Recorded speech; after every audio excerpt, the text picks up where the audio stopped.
Hello, welcome to Prescott Today. My name is Harry Oberg. I'm the mayor of Prescott, Arizona. I'm here today at Embry Aeronautical University. We're going to be looking into the potential of economic development with Embry. And I'll be speaking with three people today. Not outside here where it's windy, we'll be going inside.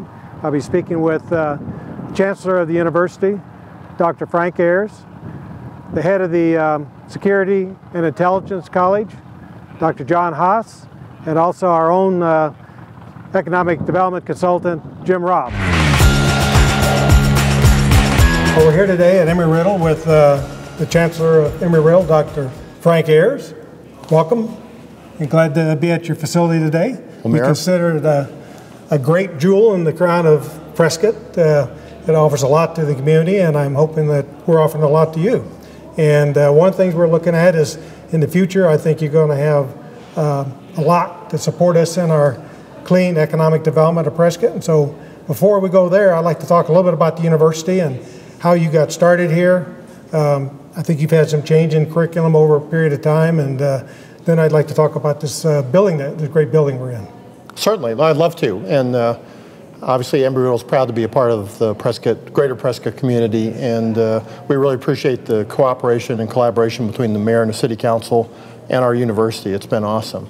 The campus here was formed in 1978, and Jack Hunt, our first president, was looking for a place to plant the third campus of Embry. There's one on the East Coast in Florida. There's a worldwide campus that goes literally around the world, although at that time it was a little more limited. And then he was looking for a West Coast location, and it started out with first aviation, then a little bit later on engineering.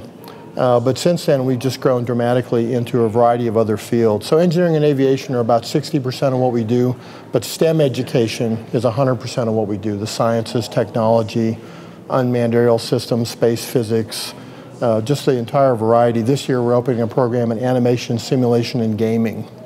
And so we've grown from our roots and always be our roots as an aviation-focused and aerospace-focused university, but into a broader STEM university. And we call ourselves Arizona's STEM University.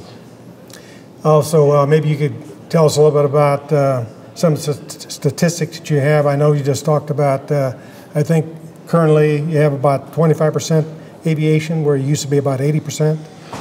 That's correct. We used to be, in fact, as late as 2000, we were 2/3 aviation, 1/3 engineering. Now we're about 40% engineering, about 25% aviation, the science of flight. But then the rest of it is, again, the other degree programs. We have an amazing aviation business program, also a general international business program, but a variety of different fields. And we're expanding with this building into the sciences, into biology, into the forensics area, chemistry, and other areas as well. Are you also looking at master's programs, maybe eventually doctoral programs? We certainly are. We have 2 master's programs now, one in safety science and one in security intelligence. Our next move will be a master's in cybersecurity, and we're eventually looking in the next couple of years at a PhD in security intelligence. But we're going to expand our master's offerings into all our curriculum over time as it makes sense for us. And you have, I know that you continue to expand the university, a number of buildings that you have here, and I think we just approved construction of a residence hall and giving you the water for that. Yeah. And you have a large complex out at the airport also. We sure do. In fact, in the last 3 years, we've opened a new building every year, which is an investment of $50 million by the university into the greater Prescott area. And of course, that's jobs and security for the area, but it's also these facilities that our students need. So we opened a new athletic facility 3 years ago. Last fall, we opened up a new residence hall. This fall, this beautiful STEM building we're standing in right now, science, technology, engineering, and mathematics building that includes a planetarium. And our Board of Trustees last week just approved the next residence hall, which will open up next fall. We do appreciate the city. We have water for all those things we need to do to support our great students here. I think you also have a rocket program, don't you? We have about 3 different rocket programs. I think our lead team has launched a rocket to almost 40,000 feet in about Mach 2.5, and their intent is to be the first student team to launch a rocket into space. But more specifically, in November, we will be launching Embry-Riddle's first satellite into orbit, on a rocket out of Vandenberg Air Force Base. And that'll be a CubeSat, a fairly small satellites that our students have built, completely student designed and built, and it'll go into orbit around the Earth in mid-November. And I think your enrollment has been increasing considerably over the years. Can you talk about that? I certainly can. We're very proud of that. First, I need to let you know that as our university has increased, quality's increased. So this year, we brought in the brightest student body we've ever brought in. And this is the brightest by SAT and grade point student body in the state of Arizona, period. But 5 years ago, we had about 1,700 students. This fall, we have, I just saw this morning, 2,670 students. We've grown by 50% in 5 years, but we've also grown quality. And that's why we have 2 new residence halls, a new fitness center, and this beautiful STEM building. We have to have some place for them to study and to live and to work. And I think you've indicated in the past that you really get the cream of the crop of the high schools. A lot of people that you have come to this university are in the top 5% of their class. We certainly do. In fact, that's one of the surprises for students here. They're excited to come here, and about the first week of class, they sit down and they realize that they were the top of their high school, but the rest of their class was also the top of their high school.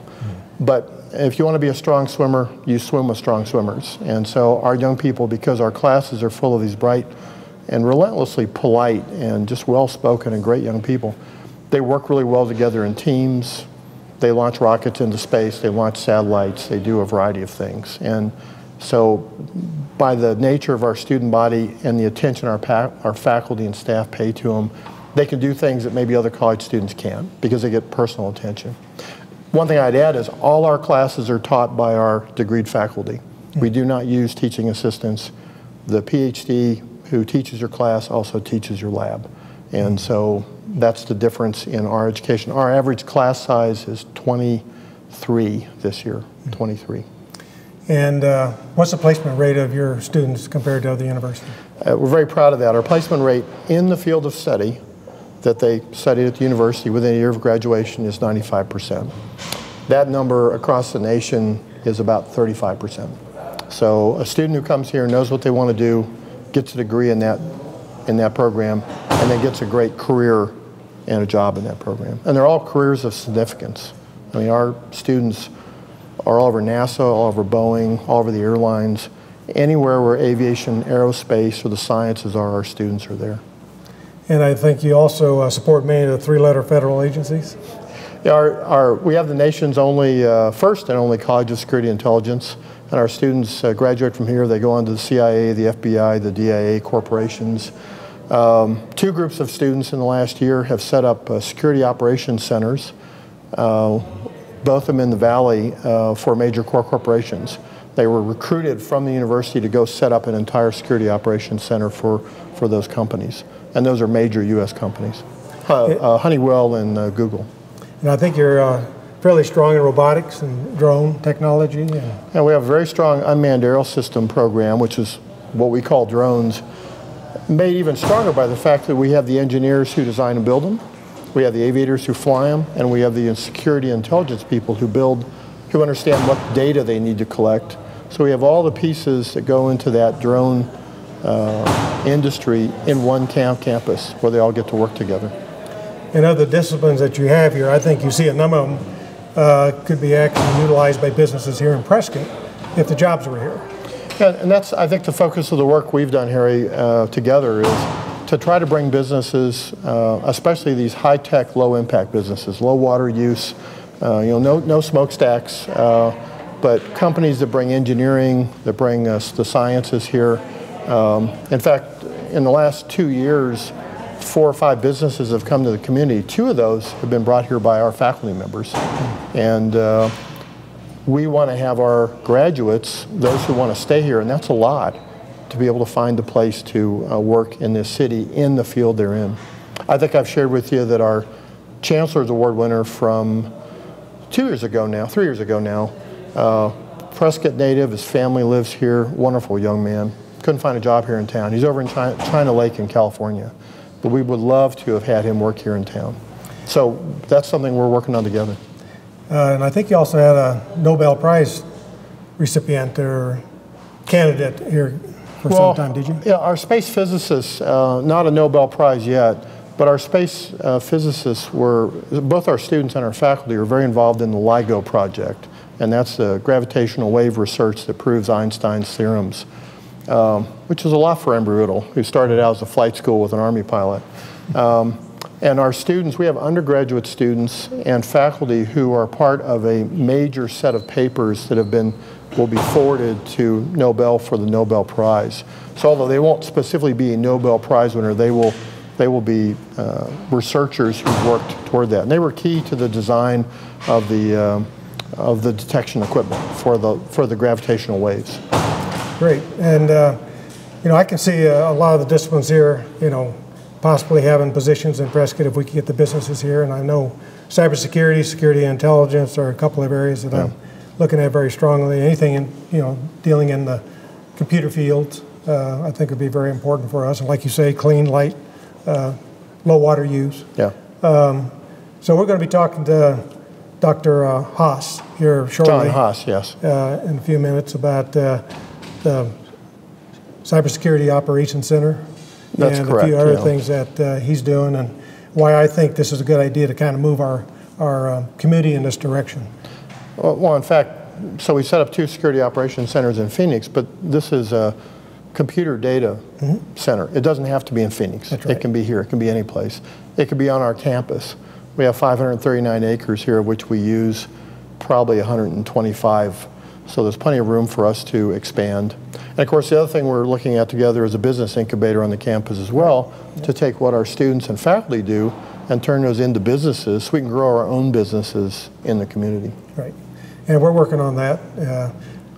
Long term, we hope to have it here on the campus, but short term, we hope to have something downtown that can be utilized, and looking forward to that. Just before I let you go back to your busy schedule, maybe you could talk a little bit about Wings Out West. Well, coming up this fall, we have our Wings Out West Air Show, and that we've been doing that for about 5 years. Last year, we worked together with the city, with the airport, and a lot of our alumni were all over this.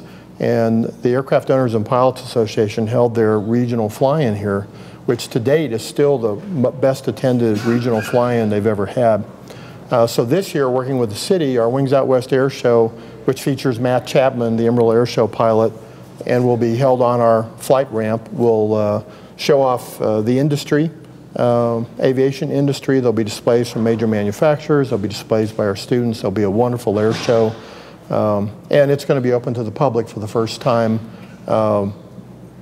without the AOPA from last year. So we're opening up to the public, and we just appreciate the city stepping forward and being able to help us with traffic and all the things that you have to do to bring people out. Well, we're happy to make that a success, and I want to thank you for giving us as an introduction to your fine university, and looking forward to talking to some of your folks here and seeing what else we can do to get business here. Well, thanks very much, Harry, and I'm glad you're going to talk to John Haas, because the best part about working here is that all the faculty are smarter than I am. So, okay. So it's good to be surrounded by smart people. All right, great, thanks.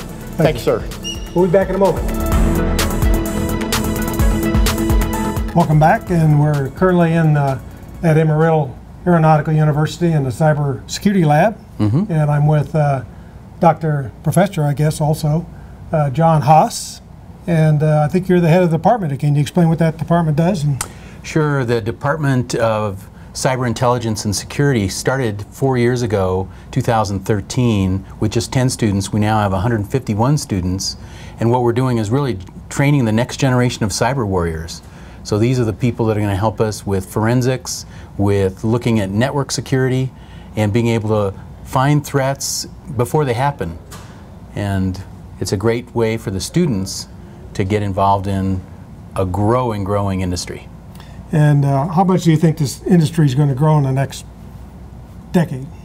It's exploding. Right now, there's 250,000 open jobs in the United States. We can't train people fast enough. And the expectation is that it will grow at about 20% annually, at least for the next 5 years. And no one sees an end in sight because the adversaries aren't stopping. Right. So you're talking about over 1 million requirements in the next decade. In the next decade, that's right. Yeah. And how many other universities do what you do here? Well, we're kind of unique in that we created this program from the ground up. A lot of the universities took their computer science department and they added computer security. They added cybersecurity just as like an add-on. We built this from scratch knowing that the industry and government needs specific skills and techniques, and so we designed it to meet that need. So I think you have what's called security and intelligence, and cybersecurity is a portion of that. Right. The college is the first college of security and intelligence in the country. However, within that we have global security and intelligence studies, and those are the kinds of people that help an Amazon stand up a global security business.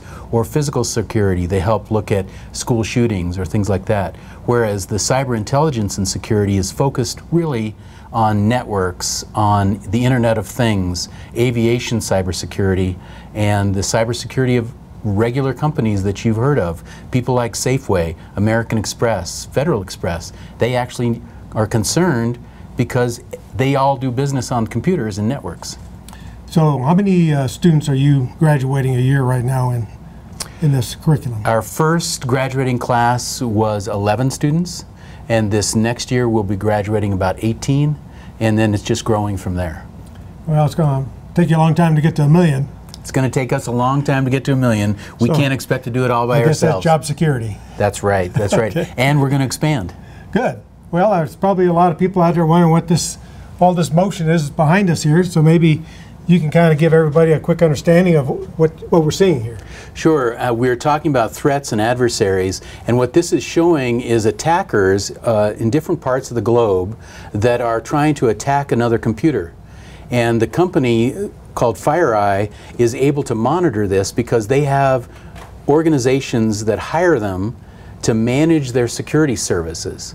So they have nodes in the network that are able to watch for attacks. What's happening is that, say, somebody in Egypt is attacking Colombia, and we don't know what they're exactly up to, but we can know what's called their IP address, their Internet Protocol address. Every time we use our phone or you use your computer at home, then a particular address is associated with that. And so we can know whether it's an adversary because they're coming and attacking it with particular, what's called a vector.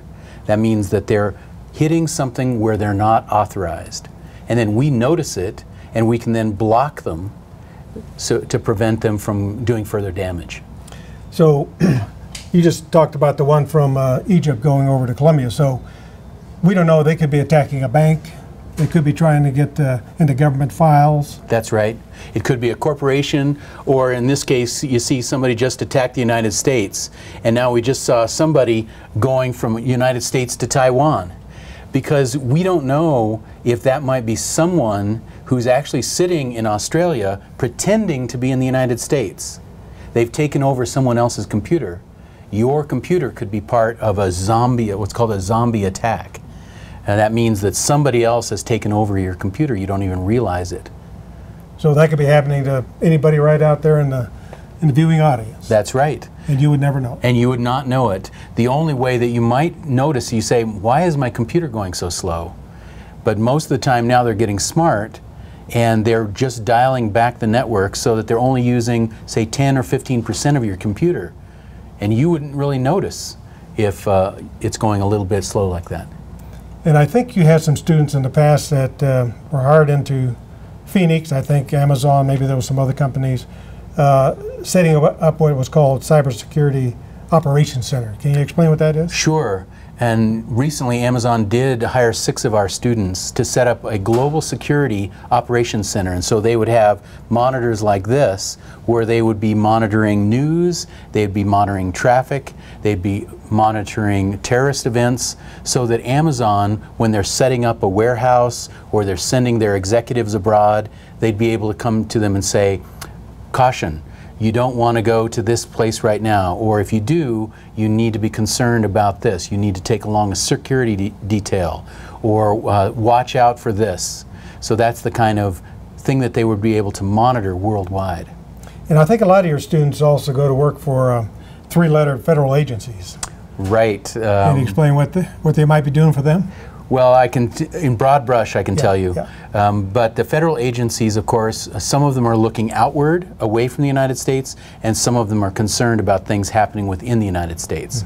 So, for instance, one of our students had an intern this summer right down in Phoenix at the Phoenix FBI, and they were able to then get involved in both drug and international terrorist incidents that affect our state. And people coming across border, and it may not be in physical form, they may be coming and attacking over the network. And now the FBI has been given the ability to go beyond our borders to chase people in cyberspace. Because in cyberspace there are no borders. Other agencies want our students because of our intel capability, being able to do intelligence briefs, be able to do research, and even research on what's called the dark web. Because the dark web is that part that's hidden from normal users. And do you do forensics also? Computer forensics, we have just hired away a person who was 21 years in the FBI. His area was computer forensics, and we've just brought him up here to help our students understand the details of computer forensics, how to find out what's on your phone, how to find out what's inside of your computer, whether it's a Mac or a PC. There's always hidden gems in there. Okay. And, you know, I think it's interesting talking to Dr. Harris about 95% of your students are placed upon graduation. That's right. Within 6 months of graduation, our students are getting jobs within their field. You can't say that for many colleges. And because we are focused on STEM, there's an enormous demand for STEM students.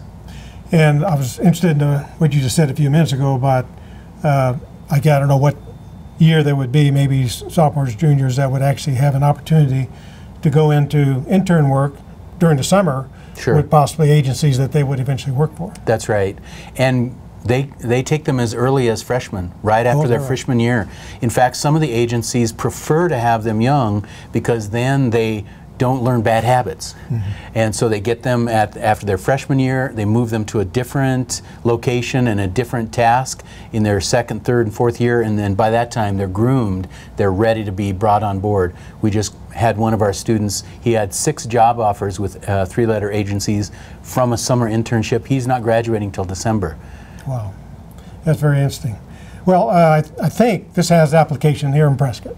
It absolutely does. We'll look at economic development and saying, I know many of the students that come here want to stay here. They'd love to. And but when they graduate, they go out and they look for a job, and the job's not in their field here. And but I think anything in the way of the cybersecurity operations centers, I think that would be something that would be a good fit here for Prescott. Absolutely. All we need is fiber, which we have, and power and electricity, which we have, and rooms to be able to do things like this. Have monitors, have computer screens, and people operating them. We can work for anyone, anywhere in the world. So what you tell me then is, instead of Amazon and some of these people hiring them away to go to Phoenix or elsewhere, they could actually operate here, because I know in the computer industry today, many people work remotely. That's right. So I don't understand why we couldn't have, those kind of activities being operated right out of Prescott. That's right, and the lifestyle is great because people get really tired of the traffic in Silicon Valley or New York or Boston or even Phoenix and say, boy, wouldn't it be nice to be able to drive to work in only 15 minutes? And so we could offer that kind of a lifestyle and then go out hiking at the end of the day. Well, I think you got a great college here. Appreciate everything you're doing to protect our nation, and also preparing students that could very likely go to work right here in Prescott. That's right. That would be great. Okay, thank you, Dr. Haas. Appreciate it. Thank you. We'll be back in a moment with Jim Robb, our consultant for economic development for Prescott, to talk about how we can bring these types of businesses to Prescott.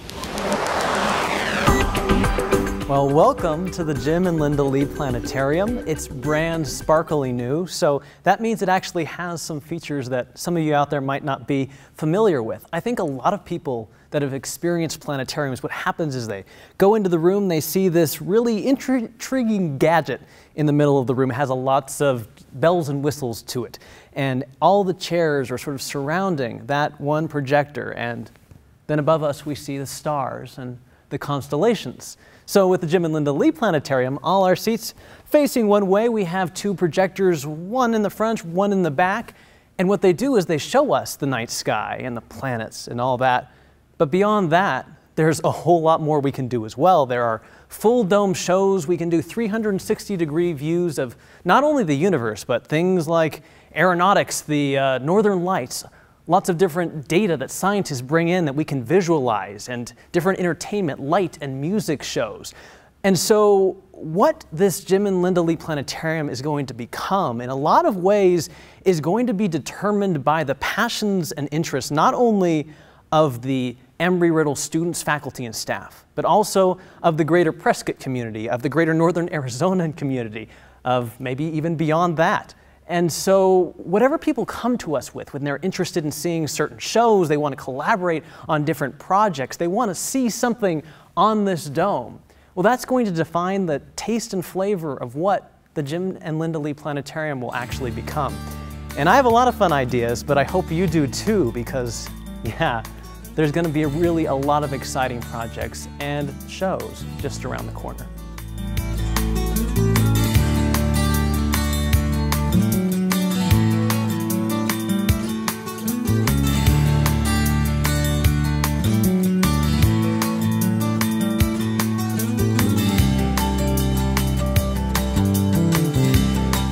Welcome back. We're in the Cybersecurity Lab at Embry Riddle Aeronautical University, and I have with me today our consultant for economic development for Prescott, Mr. Jim Robb. Hey, Mayor, thanks for having me. Great, great. Glad to have you here. Thank you. We've got a lot to talk about. Yes, we do. And for those that might just be tuning in, we have a cybersecurity map here that shows attacks, cybersecurity attacks going on around the world, and I understand that this is only just a small number of them. That there's actually millions happening at one time, but these are the ones that this particular unit is picking up right now. So anyway, let's talk a little bit about the Arizona Technology Council that came in here about a week and a half ago, 2 weeks.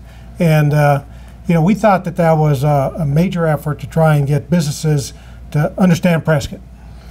Yeah, I think one of the things that was kind of fascinating to me was that when I talked to the AZ Tech Council, and this is Steve Zylstra, who's the CEO, and we're members, by the way, the city of Prescott. Yes. Embry Riddle's a member as well. And when I called them, I said, hey, we need to have an event in Prescott, and they had done 9 years at Sedona for their annual leadership retreat. And Steve was kind enough to move that to Prescott. So as you know, about a week and a half ago, we had over 100 tech CEOs here, including the CEO of GoDaddy. We had Randy Gustafson, who's the vice president of the Arizona Commerce Authority for Innovation and Technology, and obviously Steve. So we had a lot of state players, and the thing that was kind of fascinating to me as we went through this event was the perception of Embry Riddle and the perception of Prescott. And people thought, gee, what a great place to come up and get out of the heat. And Embry Riddle, they thought, just trained pilots. So what was exciting to me is at the end, I have 8 CEOs that said, you know what, I had no idea that Embry Riddle was into intelligence and security, into engineering. Prescott seems like it's very welcoming to the business community, especially for high tech, and it seems like we have a workforce there. So at the end of this meeting, I have 8 companies that have said, hey Jim, get a hold of me and let's talk about this. I think the other thing that was fascinating for us as a community and for us as a region and our colleges and universities is that there is so much potential to bring business just from within our own state that we haven't really marketed to. And I think that's one of the things that I learned was that we have a lot of in-state, very large companies that would be interested in opening up satellite offices up in the Prescott area because of our colleges and university. It was kind of interesting. I talked to a number of those CEOs, and the thing I heard was that they just didn't realize what Prescott had to offer in the way of golfing, trails, history. Yeah. Many of them love going downtown and seeing the downtown plaza area. And they really love the weather. And well, you know, if you look at the United States right now, what's going on in Silicon Valley, Seattle, Boston, New York, it's so horribly expensive to live there. And these high-tech telecommuters, these people that are making anywhere from 100 to 250,000 a year, and a lot of millennials, lifestyle, where they raise the family is extremely critical to them. So if we can provide an environment that's conducive for entrepreneurship, for technology, if we have it all right here, we just have to package it and they will come. And I think also that you're looking at a couple of other conferences. Yeah. Why don't you talk about those? Yeah, thanks, Mayor. We're having a conference, and that will be held here at Embry Riddle Aeronautical University in their new STEM facility, Science, Technology, Engineering, and Math building, which has a planetarium. And Dr. Ayers was kind enough to let us have a cyber awareness executive tech conference there. We'll have about 80 people from around the state. It's a one-day event. It's held on September 16th. And we're really excited about having that there. And I think you were looking at something again, maybe in the spring? In the spring, what we'd like to do is have a national cyber conference. We'll probably have about 250 people. That will be a national conference. We'll have people from Washington, D.C. and the three letters, as well as Homeland Security. And we're really looking forward to that. So that, I think these conferences help for Prescott in our area to show these executives, hey, this could be a great place. We don't have tornadoes, we don't have earthquakes. Yeah, we have a few fires, but overall there's no natural disasters. The weather's perfect. So if we look at from an economic standpoint and from a climate standpoint, from a livability standpoint, and you check the boxes off, we have it all. We just have to create the awareness to these people that we're here.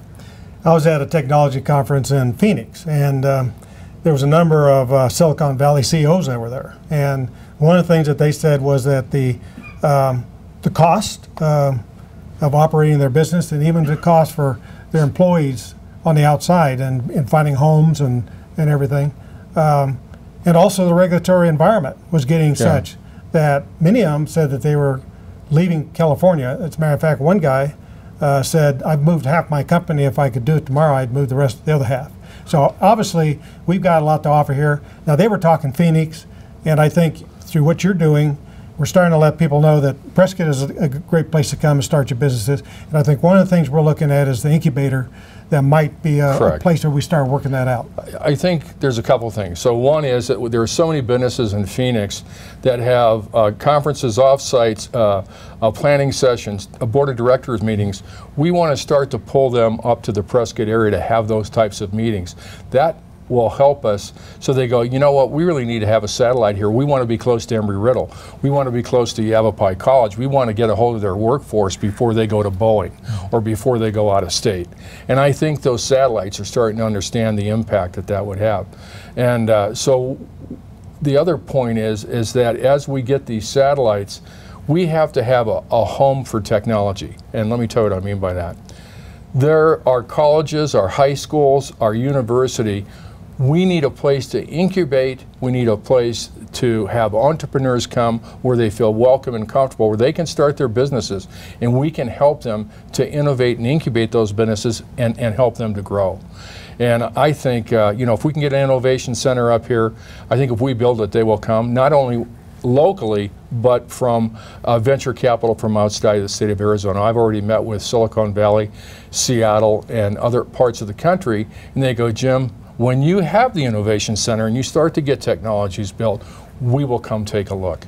And I think you hit on a moment ago, maybe I just didn't quite understand clearly, but you're looking at the STEM being put down into the high school and the junior high, starting to incubate these children at a young age into the idea of technology, and maybe even able to stay here and find a job. Absolutely. If you look at it, and it's not a huge percentage, but a lot of cases from high school through colleges and universities, 2 to 3% would really like to stay here and live here and work here. And we have to have high-paying jobs. So we need jobs that start at $85,000 and go up to $250,000. And if we look at what's going on in the technology industry right now, as John was talking about with the jobs that are available in cyber, in app development, and in coding, there's 1.4 million jobs in the next 2 years with an average wage of $85,000. There's no reason that we can't fulfill some of those jobs in this community. And is there a possibility we could actually have a coding school here in Prescott? We will have a coding school here in Prescott. Okay. So I've actually been on the phone with Microsoft. I want to put a certification program into Yavapai College, but I also want a pure coding school, and I think we can get that done. That's about a 2-year school?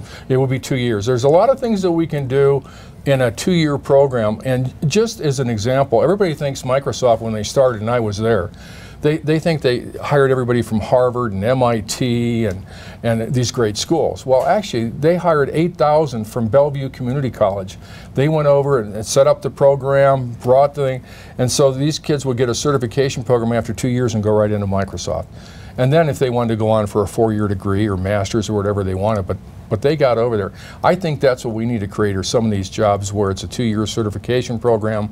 We can start to get our kids hired, and then the creativity starts through that, which will bring them to the Innovation Incubation Center.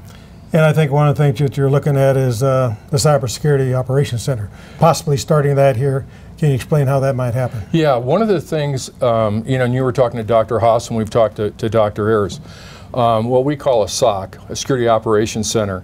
And one of the things that I've already got a lot of play on, not only within the state of Arizona, but outside that, talking to companies, that I think if we actually started a SOC here with the Embry Riddle students, I think we can create a business that can hire them after they graduate, and we can have a very, very, very solid company for the next number of years to come. Operating right out of Prescott? Right out of Prescott, absolutely. Okay. And that company could grow because they would just take on more and more companies that would provide Correct. security for. So an example would be when I talked to Steve Zylstra, and I said, hey Steve, if I start a SOC and you got 800 customers, are you going to help me? He goes, yeah, we'll get you businesses. The same with the ACA. So just within our own state, we could become very successful before we even expanded beyond that. And the ACA is? They're all Arizona Commerce Authority. I'm sorry, Arizona Commerce Authority with Randy Gustafson, he reports to Sandra Watson, who reports to the governor. Yeah, so that's basically a state side. That's correct. That's a state side. With Steve, you were talking about the private side. That's correct. Okay. Yeah, absolutely. So there's opportunities on both sides. There's opportunities on both sides, and I think, you know, one of the things that came out of the AZ Tech Council is the rapid growth in the state of Arizona in technology. Intel just invested $1 billion in the state. And what we're starting to see is larger companies, Uber and Google, that are coming here. And now what that does is it starts to create a spin-offs. These people leave, they start their own businesses. I'm trying to pull some of that up here so they can see, hey, with Embry Riddle here, I think it's an extreme attraction, especially from an engineering standpoint, which they're fantastic at. Okay, last thing I'd like to talk about is maybe a tech community. Can you explain what that would look like? Yeah, this is really important. So, and I've seen this in so many cities. So they start an innovation center, and let's say it's 10, 15, 20,000 square feet. So we bring the people in, they start their business, it starts to become successful, they get a little bit of angel money, and now they went from 3 guys sitting in a cubicle, hey, we need about 1,000 square feet. Well, now that company, we realize that it has commercial application, it gets venture capital money, now they need 5,000 square feet. Well, now it becomes successful, they need 10,000 or 15,000 square feet. I think the perfect example would be like SkySong with Scottsdale and ASU. So it's an environment that as the company starts, that it can grow, but it doesn't have to leave that community. What I'm hoping for, and we're hoping for, is that in the Prescott area, out here by Embry Riddle, that these new developments that are coming in will create a tech community, not only for housing, but for those businesses that want to stay here. So we can grow from 5 employees up to 500 employees, and they don't have to leave the community. They don't have to leave that tech environment. So we've gotten great acceptance from the developers, Deepwell, and some of the other folks that would be very interested in building that tech community for us. And the business community. And the business community, absolutely, absolutely. And I think what that does at the end of the day, those are people that are going to stay here, they're going to buy houses, they're going to buy cars, they're contributing to the community, and we now have an infrastructure that creates sustainable wealth for both the individual and the community. And we can probably keep our kids here. And that means the kids get to stay, which is why I started the whole thing in the first place. Well, I think this is exciting for Prescott, and I appreciate everything you've done for us, Jim. Thank you, Mayor. Appreciate it. Looking forward to the next few months while I'm still here, and see what we can get done. Well, it's been fun working with you. Yeah. I enjoy it. Thank you. Thank you. Yes, sir. We'll be back in a moment. Well, thank you for giving me this opportunity today to kind of introduce Embry Riddle Aeronautical University to you and the potential that we have here for economic development with the students that come out of the security and intelligence and cybersecurity programs here at the university.